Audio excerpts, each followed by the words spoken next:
In the next edition of It's About Money, my guest will be John Jordan. He's the Director of Strategic Partnerships at Freedom Learning Group.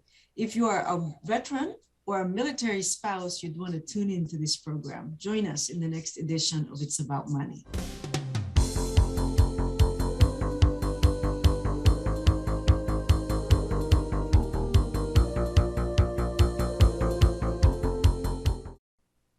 Hello and welcome to another edition of It's About Money. I'm Nannette Nocon and thank you for joining us. My guest today is John Jordan. He's the Director of Strategic Partnerships at Freedom Learning Group. I'm very excited to learn about it and I hope you tune in here. So John, welcome to our show. Oh, thank you for having me. So tell us, what is the Freedom Learning Group? What do you do? So Freedom Learning Group is an educational services company. It was started in 2016 by a husband and wife team, a Marine, and Nathan and Stacy Eckelberger are their names. And Nathan was a Marine and stationed in Germany, and they had two small children. And Stacy had to give up her real estate career in Florida when they moved to Germany. And they were really looking for ways for Stacy to contribute to the family income. And Nathan also had been, as a way to supplement his own income, was to teach a lot of online courses as a professor, mostly in criminology, because he had been a former policeman. And they were trying to figure out a way, what can military spouses and veterans do, especially when they're moving around all the time due to deployments. And they hit upon the idea to have people work from home, providing educational services. And so Nathan and Stacy started this business. And in fact, I was working at another company called Second Avenue Learning here in Rochester, and that is an ed tech company. And through a friend, I became aware of Nathan's team and services, and I've always been a big supporter of the military. We started to do some work with them. They did voiceover work and provided assessment writing, and slowly their business started to grow. Then in 2017, an opportunity came to Second Avenue Learning, and they ended up providing almost all of the freelance help, and that was to build courses for a company called Nocon, which is now part of John Wiley & Sons, which is a big higher education publisher. What was great was I was building my own teams, but I was also using Nathan and Stacy and their teams to do this work. And what happened is that pretty soon the work totally outstripped my capacity to staff it. And Nathan said, "Don't worry, I can find plenty of people." And he did. And what was really a tremendous service to me at the time was Nathan and Stacy would recruit them, hire them, train them, pay them, manage them. And I could then just work with the client who had hired Second Avenue Learning. So I became so impressed with Nathan and Stacy as people and the business model in general. Plus my son was in ROTC at the University of Rochester in the naval program. I decided in 2018, to jump over and join the FLG team. Wow, that's amazing. So how many people are employed at FLG now? Yeah, so there is about 30 full-time people now. And we have a database of approximately 3,000 active subject matter experts in all fields. As I said, we started primarily with higher education publishers. So we were working with John Wiley and Pearson Education and McGraw-Hill, Macmillan, but it soon expanded way beyond that. And now we have active contracts with Google and LinkedIn Learning, Coursera, Course Hero, Udacity, Udemy, a lot of the micro-credential companies. So and what's been really gratifying about the whole thing is that many of the companies that I contact are very, even if they don't have work immediately, they are usually very supportive of the mission. No, that's fantastic. So take me to two different scenarios. Like if I was interested in the online learning as a customer, I go to the website, I imagine. And what happens? What kind of things, what decisions do I have to make with regards to my learning So online? yeah, so what usually happens is that these clients have, uh, let's say you're in college and you want to build out online learning courses. Generally, how we get our clients is that myself and now another person who is involved in sales will reach out to these clients and say, "Have you ever considered using a company like FLG to help you produce your courses?" Now, sometimes the business does come to us via the website, but a lot of times we go out and find these folks and introduce ourselves and the mission and show them our accomplishments with other clients. And very often they have work. The work can range from everything from accessibility, uh, in other words, making your websites more accessible to the disabled and so forth, to flat out content creation, to things like even diving into your platform and making sure doing I call it user X, but it's user experience work to make sure that potential customers will have a very easy time with your website. And so it can really vary. But what we do is once we work with the clients, once we have our initial calls with them, then what we do is we spend sometimes a good amount of time with them scoping the project. Some people know exactly what they want. Just I often compare it to building a house. Some homeowners know exactly what they want and they know exactly how much they're going to spend. And other folks are like, I want a new kitchen, right? So, and we're like, you know, are you going to pay for the Italian tile or do you want to go to Home Depot or something like that? And all of those answers are fine, but making sure that it's scoped correctly is a big part of my job in addition to the sales. And then we turn it over to our production teams. I see. That's interesting. And how do you recruit the content providers? So the military community is very connected, especially on Facebook, but there's also there's a lot of help in this regard. One of the big ones out of Washington, D.C. is hiring our heroes, but there's a number of other community efforts to help military spouses and veterans get work, and we're connected to many of those.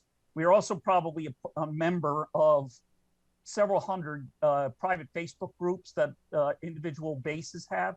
And so when we post jobs, we have a full recruiting team now. We have 3 people dedicated solely to finding these people.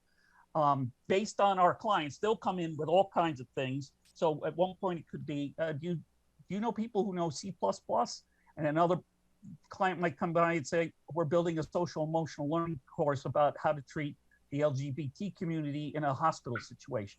So it can be very different. Our recruiters will then go out and say, we have these jobs, give a brief description of what the job is, put it out online. Sometimes we go to the more traditional recruiting areas, and a lot of times it's just doing a lot of digging via LinkedIn.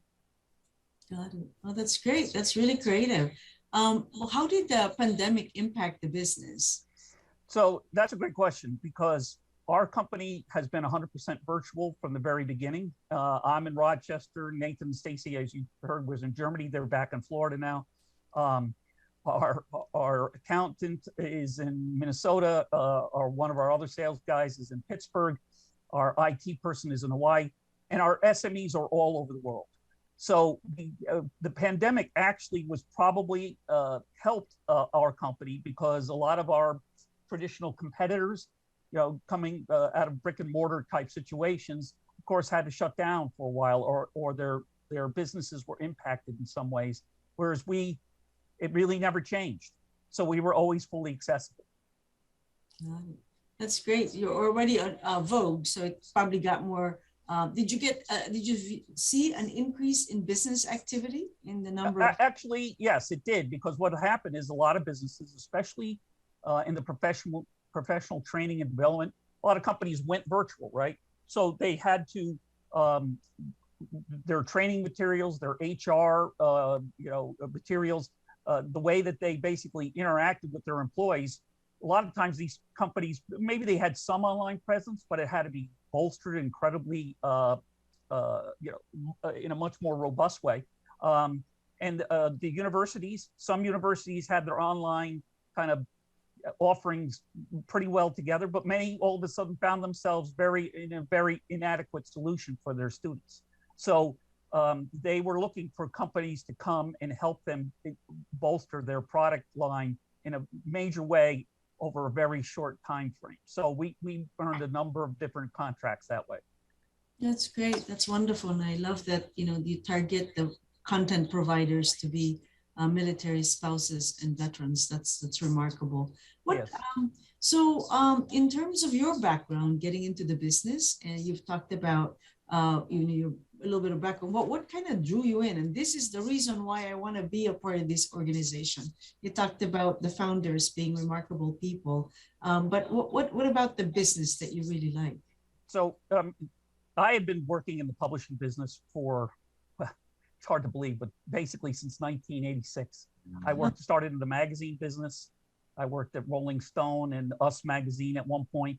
I then moved over to, but I wanted to do something more, I don't know, substantial. So I moved over to the textbook business and ended up in Prentice Hall. And I felt like if I'm going to spend my time working, I'd like to help educate people. What was really nice about Freedom Learning Group was then it was combining that educational publishing aspect, which I had always had, to the social mission.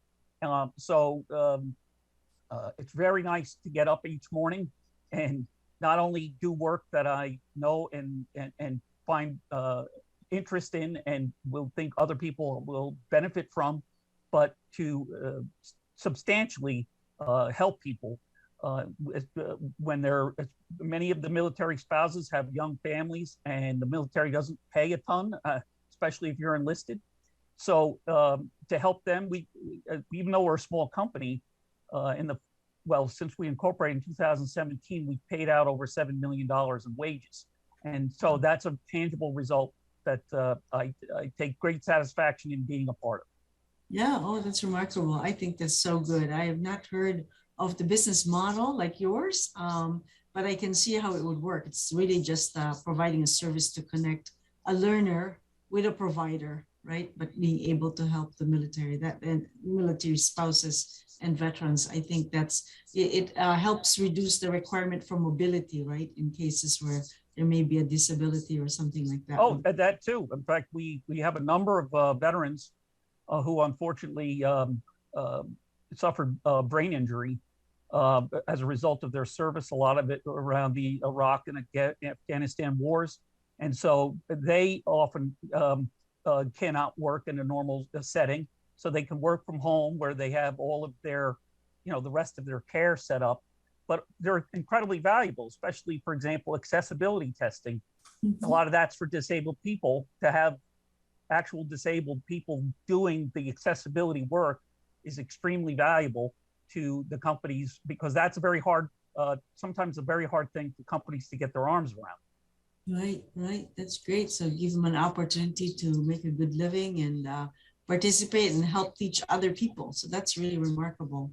Correct. So, John, thank you for educating our viewers about this remarkable resource right in Rochester, New York, providing different solutions for both the learner as well as the content provider and employing military spouses and veterans. It's nice that we, like you said, with the spouses moving around from the different assignments of the military, that they can maintain the relationship with the organization. So that's absolutely. So it's available across the country, actually across the world.